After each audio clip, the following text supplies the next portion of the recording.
So this first point is to emphasize that this uncertainty is actually quite beneficial. Not knowing if it's a trial or a punishment. This is one of the few instances where certainty is not necessarily praiseworthy. Uncertainty is okay. Maybe to a certain level, depending on your personality. There are personalities, they like everything clearly defined. Fine, that's in your own life. But you cannot ask Allah subhanahu wa ta'ala, oh Allah, please designate for me if this is a trial or a punishment. Alright? But the personalities, some personalities, they need to know. Others, they can accept some uncertainty. I am claiming that in this situation, that uncertainty is beneficial.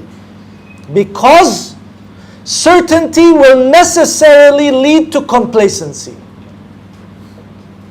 If you become certain about what it is, and maybe you become certain that it is ibtila. Oh, alhamdulillah, so it's not because I'm doing anything wrong.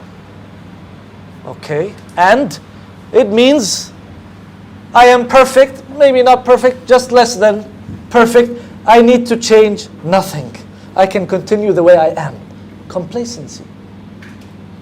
Uncertainty will lead to otherwise. You're constantly thinking, is it this? Did I do wrong here? Should I have done that differently? I shouldn't have spoken to him or her that way. When I did whatever I did yesterday, that wasn't the right way to do it. I should have remembered Allah subhanahu wa ta'ala. You keep evaluating. You keep looking critically. If you have certainty, you won't. So this uncertainty is actually very useful. I remember, subhanallah, until now, that I got this question when I was in the States from a non-Muslim. Because they want to have certainty. And essentially the way a lot of Christians hear about their religion from their teachers, priests, pastors, whatever, it's all about certainty. You believe in Jesus, you're saved. Period. Full certainty. So his question to me was, how are you sure you're on the right path? He wants some kind of a magical potion. Yes, you're doing everything properly. Perfect. Continue the way you are. He wants that. He wants to see that certainty. I said, is that certainty really required? Why is that required? Actually, uncertainty will be more of an incentive to act than otherwise. A simple example. A surah you recite every day, at least 17 times. What do you ask Allah Azza wa Jal? Ihdina as-sirat al-mustaqim. Aren't you on sirat al-mustaqim? You're praying 70 rak'ahs a day. You're doing all your furud. And you're saying, Ihdina as-sirat. Aren't you on already sirat al-mustaqim? You're not? No, we hope we are, right?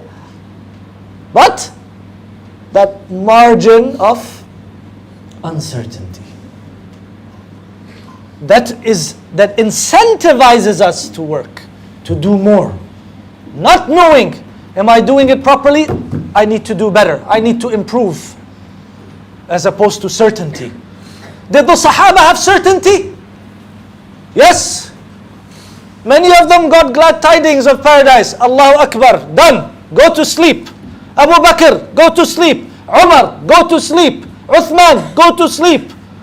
Ali, radiyallahu anhu ajmain, go to sleep. Khalas, you got paradise. If it was me or you, right? Ahmad or Zulkifli or Noor, I don't know what. You have a lot of Noors. MashaAllah, you are all Noor. Go to sleep.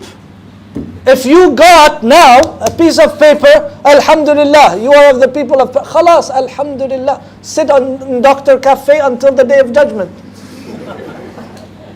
Do nothing. That's the way you and me are. That's not the way the Sahaba were. He got that certainty. He put it aside as if it was nothing.